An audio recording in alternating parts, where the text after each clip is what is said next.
This is Kanzenshuu, the podcast, episode 417 for the week of December 11th, 2016.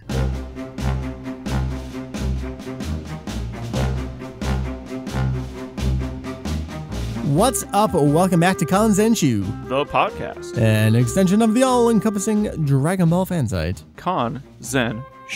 That's right. We cover anything and everything Dragon Ball in hopes of enlightening and a little bit of entertaining. It's the two head honchos here. We're in charge. About time. Heath, the guy that sometimes goes by Hujio. We all just call him Heath. We're, like I say, we're all friends. How you doing, man? I'm good. You haven't been on the podcast in a long time. Yeah, I've been hella busy. I understand what that's like. It's been fun, though. I've been watching from afar. I know. Every once in a while, I'd be like, I see what you're doing over there. And, oh, I updated a page today. I'm like, well, you know, as long as the super episode pages, the little widget on the homepage keeps updating, I know the Heath is alive out there somewhere. Right. I don't know when I find time to do it. I just run downstairs and do it really fast. Hey, as long as it gets done, right. You know, it might take 2 or 3 days till I get to it. It happens. Got to get caught up on just the regular episode pages now. Oh, I know. I see you going back and checking. Yeah. There's a boatload of them. Yeah. Technically, I just have not put the summary in, so they're just sitting there. Before Super, weren't you trying to go back to GT and get those all done too? Yeah, and some Kai stuff, and yeah, we'll just not talk about that. There's a lot of stuff to still work on. That is Heath. I am Mike, sometimes Vegito EX, but all the times Mike. It's the two of us in this episode, and what we're doing, what is on tap this episode, we're gonna do kind of like a bunch of little mini topics that are news stories that are also themselves topics, because sometimes news can be a topic, and news is topical, and we will talk about the news in the topics. And some of them are hilarious topics. They are pretty hilarious. Yeah, so it's a little bit of a catch-up right now, again, as we head toward yet another series of holidays coming up. We're catching up on what we can and putting some other stuff on the back burner to get to where we need to be. Other cool stuff is coming, but we'll talk about that at the end of the episode. I don't want to beat around them bushes anymore, so let's just get right on into the news topics, the Nopics. Heath, let's start with I kind of don't want to really consider this news, but it is. Had to post about it. And that's Dragon Ball Fusions here in America. The European version, we did get a release date, a formal release date coming February 17th. We had been hearing about this, and I wanted to be very careful with how I was going to report on it, so I made sure I played extensively into the American version, in addition to what I had already done the Japanese version. Yes, swords have been replaced by, let's call them sticks. Maybe they're bamboo swords if you want to kind of skirt around the issue a little bit. I don't know how much I really want to get into this because I didn't get too personal in the news post, but a lot of people have been asking on Twitter, and I tried to be very clear on Twitter as I was talking about this. I care, but I don't really care. It's so incredibly stupid, and it's kind of the only thing like this in the game that I'm finding it very difficult to be angry about it. It's more just like, holy shit, what, really? And then you just keep playing because the game is actually fun and I'm enjoying everything else. And the translation is sloppy in some places, mainly with regard to the trivia. But overall, like, all right. That sure was dumb. It just stands out as something that, okay, I can see that you're going to do that if that's the route you want to take. But then all the other things that you didn't do, but you don't want swords? That seems really odd. Because there are guns and explosions and all sorts of other things in the game. Yeah. Mild cursing here and there. So it just seems like a very strange double standard. And we asked Bandai Namco multiple times, followed up with them multiple times. We received a response that, all right, we're looking into it. We'll get back to you. Still looking into it. We'll get back to you. And at this point, we just didn't have a quote. And I'm not going to wait any longer. I'm going to run this news story. And didn't seem to prompt any kind of further response. So kind of is what it is. My pet theory is that they made one visual version for the international release, the larger international release. There was probably some territory, some country, some rating board somewhere that had a problem specifically with swords. And they said, well, to save ourselves some development and testing time, we're just going to make one version of graphical changes. And that's just going to be the version we send out there. And because America got it first, so to speak, here, outside Japan, we kind of noticed it first, but it was probably more than likely meant for someone else to be seen this way. I don't know. I still just find it comical just seeing characters run around with sticks hitting people. Like, that just seems so, I want to say childish, but it's really funny because it's in a child's Dragon Ball video game. And, well, that's the thing. Like, this is definitely a younger skewed game, but because it's Dragon Ball and it's got some mild cursing for Dragon Ball and fantasy violence, it gets a teen rating here, which is the same as Xenoverse. So, man, it's weird. It's definitely a story that's kind of a story, but not really a story. And you don't want to pay too much attention to it because you don't want to overhype it or validate it too much as a story. So, and it definitely doesn't distract from the game. The game is still very good. Right. So. Right. So don't let it annoy you too much. All right, so we're going to leave that behind. If and when we get a quote from Bandai Namco, more specifically addressing it, we'll talk about it and we'll note it and we'll put an update in the story. But until then, it is what it is. You heard us talk about the game all the time here on the show. Just go enjoy the game. Let's move on to more hilarious stuff. Heath, Funimation had a couple of announcements here over the last couple of weeks. Yes, that they did. Involves, oh my God, Bukai. But also, we already knew that they had licensed Dragon Ball Super, but they announced their dub. Incidentally, both are coming to Toonami in January. Let's talk about Dragon Ball Z Kai, the final chapters, to start here, because it's been a long time since this debuted in Japan. I feel like we have to put this in context again, because Dragon Ball Kai, in its final incarnation in Japan, the Buu arc, is different from what is being sent out internationally as Dragon Ball Z Kai, the final chapters. How do you want to break this down? Well, first I'm trying to decide, am I actually going to watch this? I know, like we barely watched the Japanese version. Yeah, so. But for comparison reasons, I feel like I really need to, but I really don't want to. No, it's such a pain. So, so the international version is essentially 8 episodes longer than the Japanese version, or cut, so to speak. They shortened it up to try to fit it in nicely as they could on Japanese television. And after, I can't remember how long it goes, the shortened version of that aired in Japan, it was the beginning of the series, which was actually much more condensed that we found out. And then it starts to sync up somewhere around, I want to say like episode 10 or 11, somewhere in there. Mm-hmm.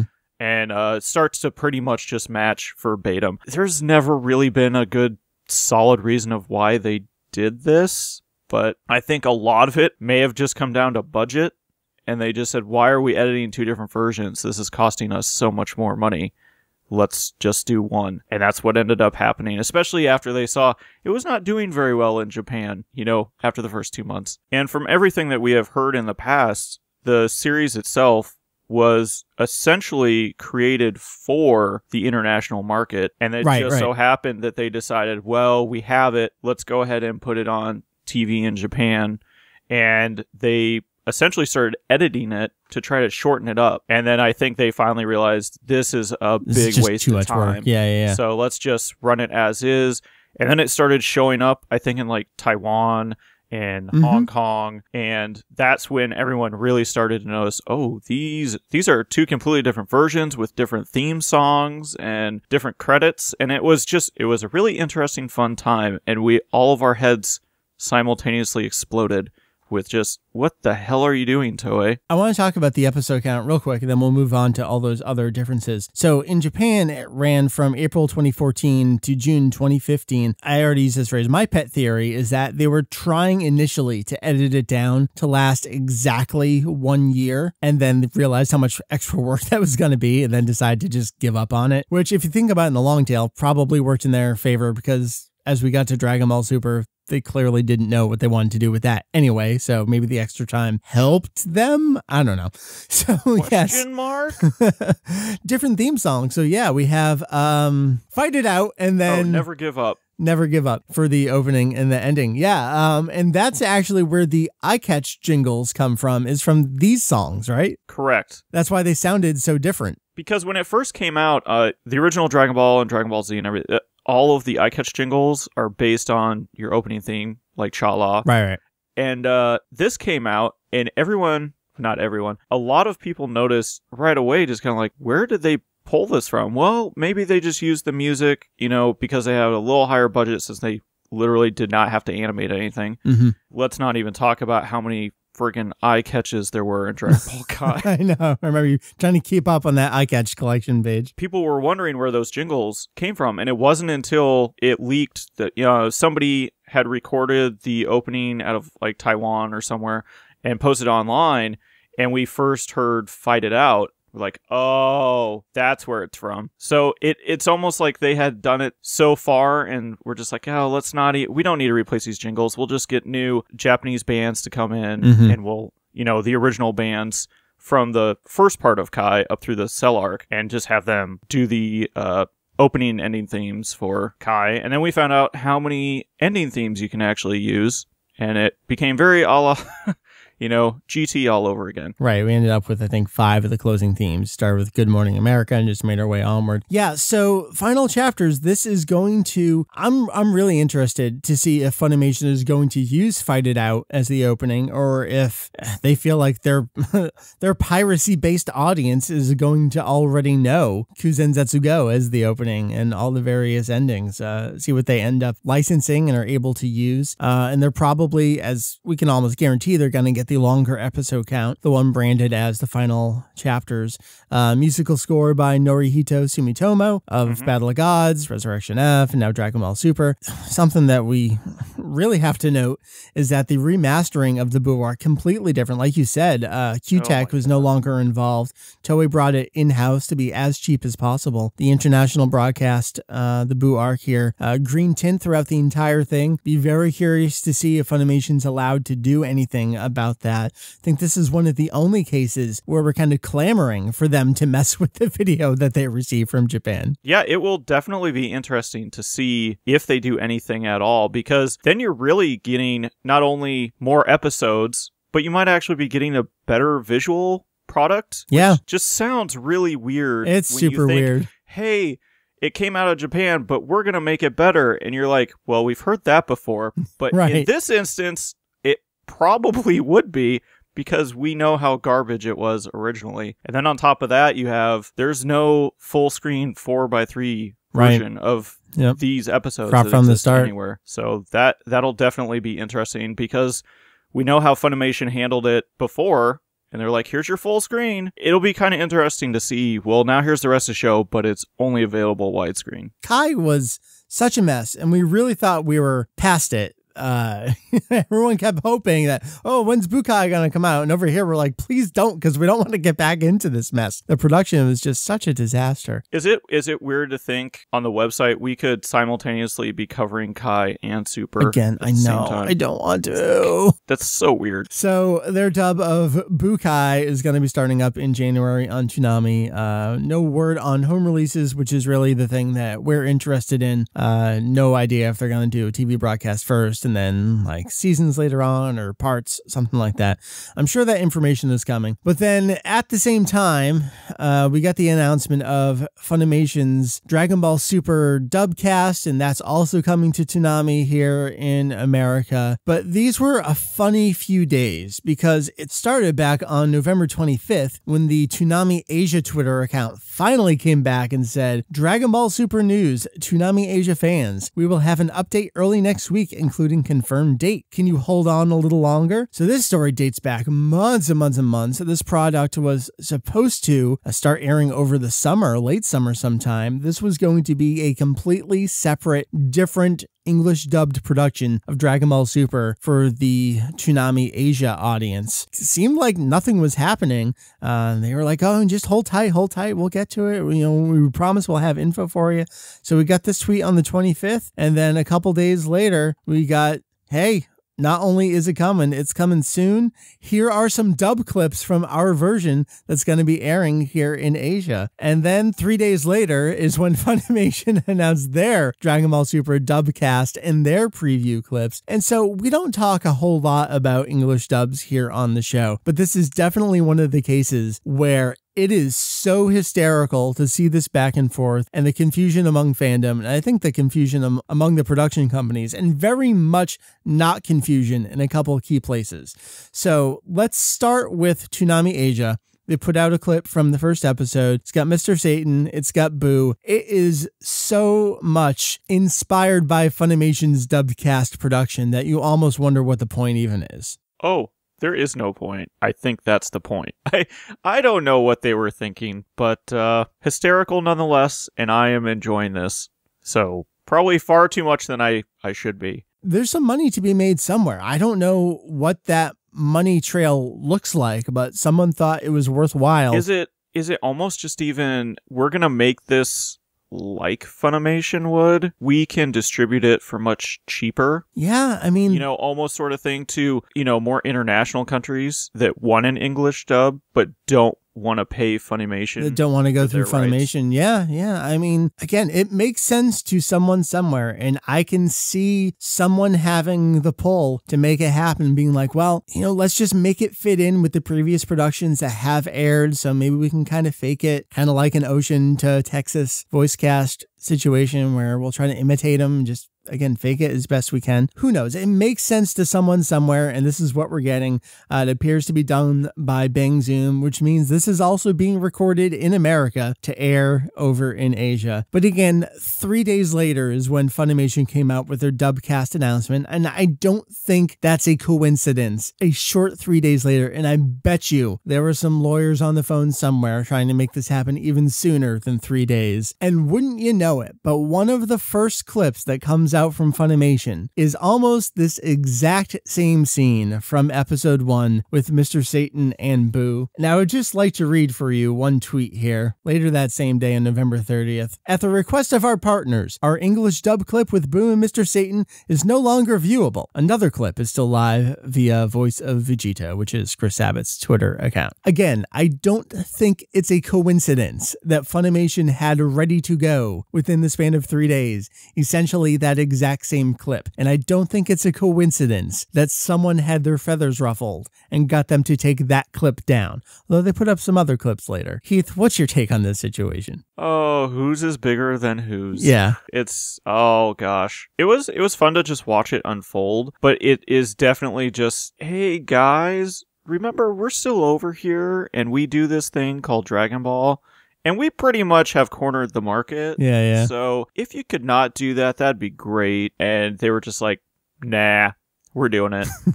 And, more power to them. It definitely got a lot of people's attention. And when you can throw something out there that everybody can see, I mean, it's the internet. Things still exist even after you take them down. So, of course. Yep. And they knew that, and I think they were counting on that. And by they, I mean probably folks like Chris Sabat, who, let's be clear, didn't upload it to YouTube, but put it on a personal sharing account with the Group 1200 branding on, I don't remember offhand if it was like Dropbox or something. Like, it was out there specifically to facilitate fans downloading it and holding on to it and being able to use it in comparisons. Like, this was so coordinated and transparent that I loved it. I just loved sitting back and watching it unfold over those few minutes that it took for all these tweets to fly back and forth and things to come down. Oh, don't you just miss middle school? I know, it does feel like that a little bit. I mean, our opinions on English dubs of Dragon Ball haven't really changed over the last few years, so we're not really gonna get into that. But I think the newsworthiness here definitely was not just, oh, it's coming to Toonami. No, that's important for the audience. It's important too. Oh, it's not just coming to Toonami Asia. I think the newsworthiness here really was the competing scenes and trying to one-up each other and really trying to get ahead of their own fandoms. And it's just funny because it's just Toonami versus Toonami Asia. Yeah, I know. Funimation. Right. It's like, what is even going on? Yeah. You guys should be on the same team. Like, this is just weird. It's different from how it was around 2001, 2002, when the alternate English dub started up that was done. They went back to the Ocean Studios cast in Vancouver for primarily the UK market. It was different because we didn't have social media platforms like we know them now. We didn't have YouTube. We didn't have those kinds of things, mass download sites for these things to be hosted on. You really relied on people, doing their own TV captures and then recapturing that stuff years later off of old VHS. I mean, this is pure digital from the source itself to compare. And it was just a funny day or so watching that all go down. Just kind of wanted to outline it here and talk about it a little bit. My hat is off to Chris Sabat. Good move, sir. Good move. Well, in terms of other news, I guess the latest thing we can talk about right now is, Heath, we have, again, more work for Mike here, expansion of the spin-off manga section here. We have another new official spin-off manga for Dragon Ball. Gosh, it's about time. I mean, it's not like we don't have more reading material, and you need to buy another bookshelf. Well, so thankfully, this one is digital for the time being. Yes, for now. This is on the Jump Plus service, and it's for free. You can just go read it. Of course, it's in Japanese right now. But another fan manga artist has been brought into the fold. You can look him up right now as Dragon Garo Lee. Seen him on Twitter. He gets retweeted all the time, and for good reason. I think his main claim to fame over the last year has been the One Punch Man and Dragon Ball crossover stuff. Those got immensely popular. And they're hilarious. They are hysterical, especially with One Punch Man coming over to America over the last year. What I think is particularly newsworthy about this, not that there's another one, because we have tons of them, not even that it's on Jump Plus. Heath, I think the big story here is he got to keep his name. Now, we pretty much know that Naho Oishi was a fan manga artist before coming in to do the Jump Super Anime Tour special manga, episode of Bardock, and Dragon Ball SD. We know she ran in doujinshi circles. We 99.9 repeating % know that Toyotaro is Toyble from the Dragon Ball AF fan manga series he had been doing. They got name changes when they came to work officially with Shueisha. What do you think is different about this case? Is that it's digital? Is that it's something else? I don't really know. The Twitter popularity, maybe? Well, I'm sure they're using it to draw on his popularity. I don't know if there's some legal thing there or if he was just... because it's all online, maybe? Like, well, the only way I'm going to do it is if you let me keep my name. Like, yeah, because they'd be like, well, all right, thank you, sir. Never mind. Yeah. Next. So I think a lot of it is popularity. I think so, yeah. I think part of it, they may just realize, man, we have a lot of spin-offs, and in order to get a lot of people maybe to read this, we're going to have to use his popularity this time. You know, when they did Oishi, this had never been done before. Right. So it was kind of, let's give her a really nice pen name that's not offensive, it sounds legit, and it doesn't look like, you know, we just went out and grabbed somebody off the street. That worked. I think in this case now, there are so many that are running that it's just, we got to do something to bring eyeballs to the pages. I agree. Well, digital pages. There's 5 in Psycho Jump every 2 months, and then there's what Toyotaro is doing separately as well. I mean, there's just so much. And a lot of those are just completely inconsequential. Like, no one really cared about Charisma Mission. The Fusions one is my favorite. The Fusions one is actually really, really good, and I hope that gets a physical release at some point. Yeah, this has been really funny to watch go down because it just is that kept his name. And like you said, I think they're really banking on the social media popularity. It's almost certainly what they're doing. Which in this I think case. is a very smart Very move. smart. I agree entirely. So this series is up right now. You can go check it out. The first chapter here, we actually don't know a whole lot about how this is going to proceed going forward. This reminds me so much of when Oishi gets a chance to do whatever she wants, like the Jump Victory Carnival comics, where it's not just a retelling. So the story here is that, well, a kid dies, and now... Well, he's chasing after a girl. And now he's in Dragon Ball, and because he knows Dragon Ball, he can change the course of events, and now he's Yamcha and changing things, and it's pretty spectacular. And I love that the way it's written, it is very Dragon Ball-esque. It really is, yeah. Where it's just like the gags totally work. You know, like Goku stands up and everybody falls down. And Yamcha's just like, wait, what? Oh, I'm supposed to fall down. And then he does it delayed. It's like, it's priceless. You definitely have these fans these days who know Toriyama's writing style, know his art style. And it's starting to get a little creepy where we've got some Toriyama doppelgangers running around. I'm not entirely sure how I feel about it. I'd feel worse if I don't know how to describe it. Like, no one can touch Toriyama.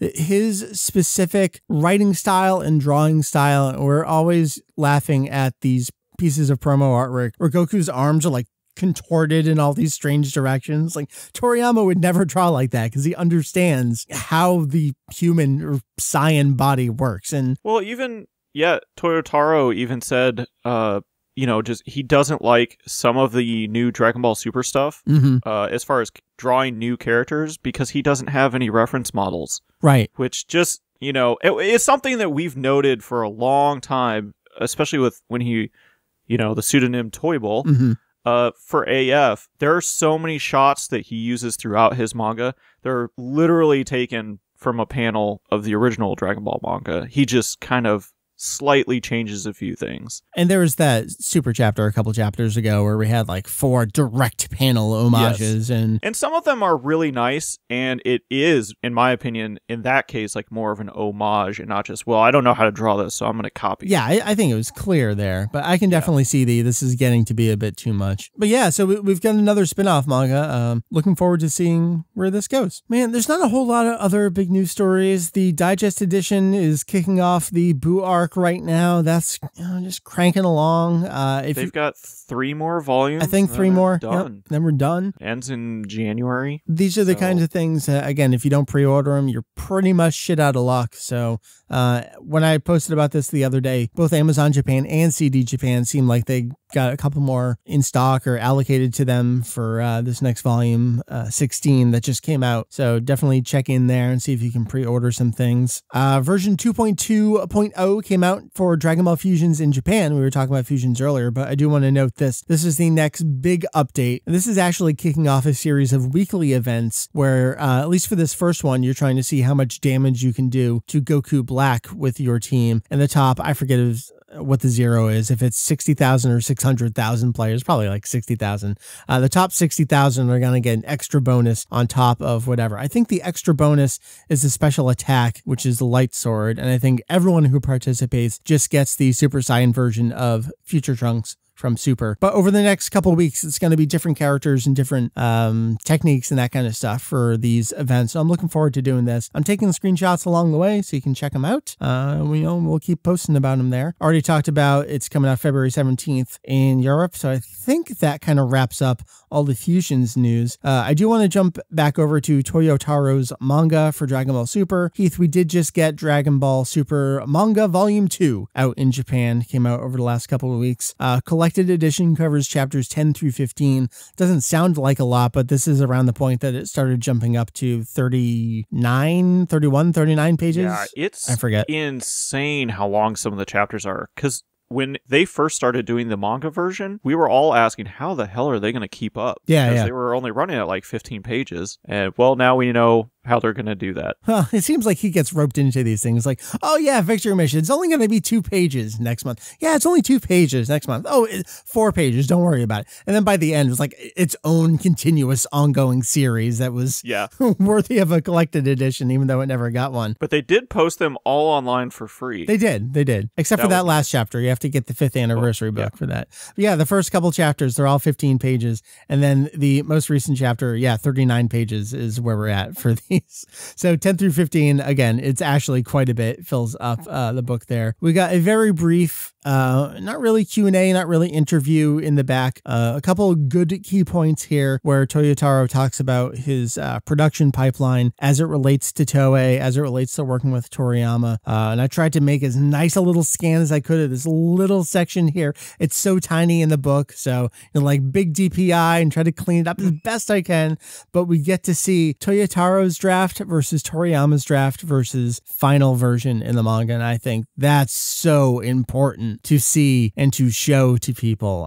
Definitely check that out. We do have the entire interview, not quite interview, again, translated there. Jake took that on, so you can check it out. That's still listed on the homepage, or you can head over to the translation section, or if you're on the Dragon Ball Super Manga Guide page, it's listed there. Trying to cross-link as many things as we can. Heath, let's wrap up the news with more Dragon Ball Super stuff. We have a 7th closing theme coming to the series. I hope it's better than the last one.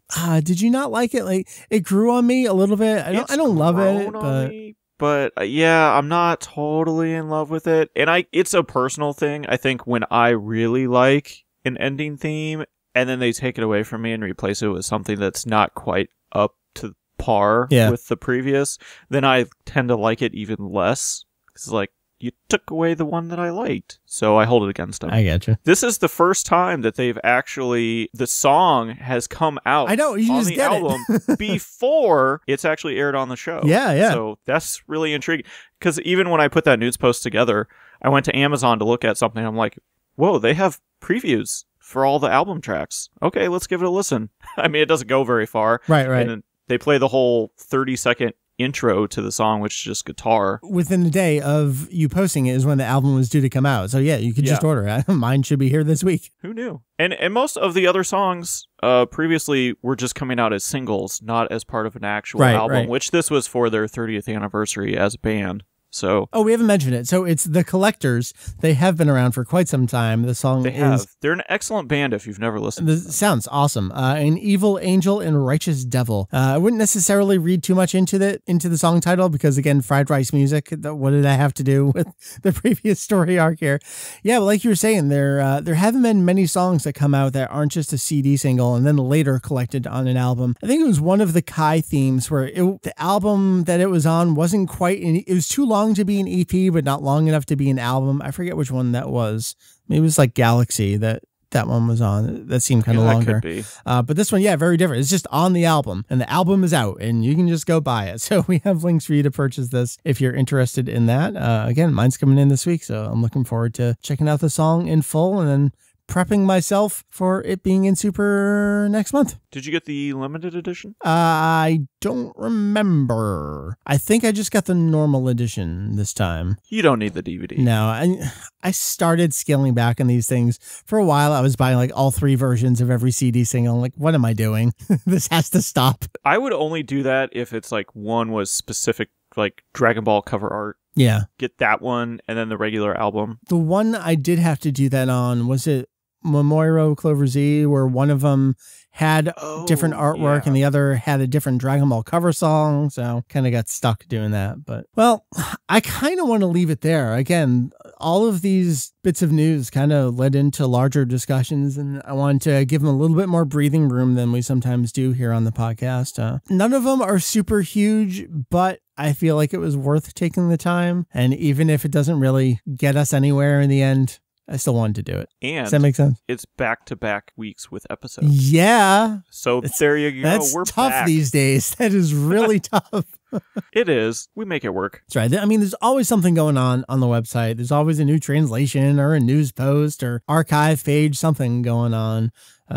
Someone's working on something, guaranteed. No matter what time of day it is, something about the site is on the mind of one of the 4 of us, and we're probably aching to go do it. Yeah, pretty much. Doesn't mean we can, but we're thinking about it. I strategically plan all the time. Just never happens. Yeah, that doesn't work out. I know. All right. Well, let's bring this to a close. I got to go crash and get up and go edit this, I guess. Yeah, I got to go take the trash out and get ready for bed. I know. Yep. Recycling needs to go out. Yes, we might get some snow tonight. We had a little bit of a flurry today. I'm curious to see what the morning will bring us. Yeah, we had our first one last week. Nice. So that was good. What do you think? It's going to be a heavy winter? From everything I've heard, yes. This is the weather chat section of Kanzenshuu, the podcast. I think we're going to have it's very important. A bad winter. Then we get snowed in and I can actually do stuff. Right, and then we can do more podcast. We can like pre-record stuff to do. There you go. At the beginning of the episode, I did say, we got some cool episodes coming up in the future. We're desperately trying to organize our Future Trunks arc recording. It will be myself, Mary, Chris, and Scott doing that. We'll see if we can rope anyone else in. I don't know. 4 is a lot. 5 could be cool. We'll see if that works out. I may be available to just listen. Yeah, you just want to listen in? That's fine. Guys, then we just bullshit for 2 hours after we finish recording. I know.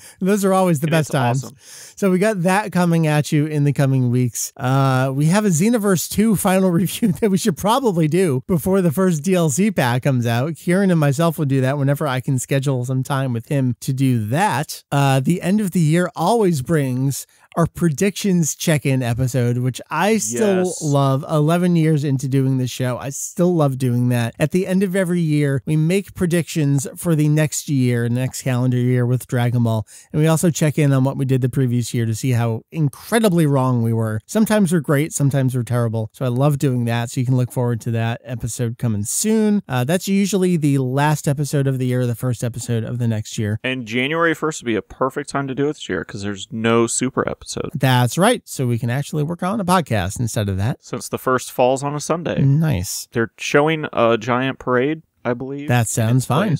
So I will tune into that. There's been a couple other topics I've been trying to get to. One of them involves a little more reason. Every time I go, like, I'm ready to do this, I find something else that I want to throw in the mix as part of the discussion. So I've talked about it in the past. So maybe if you go back a couple episodes, you're like, hey, you never actually did that. That should be coming soon. Yes, that should be coming soon. I think that's what's on tap for podcasts. Heath, I am exhausted. I'm going to bed. Plug the site. Plug any stuff we got going on. It's your show now. I give up. Good night, everyone. This has been Kanzenshuu, the podcast. We really appreciate you guys joining us tonight. It's been a blast. We're tired, can't talk. Things are happening. Things are not happening. Everything is happening. Good night. Goodbye. Please help us.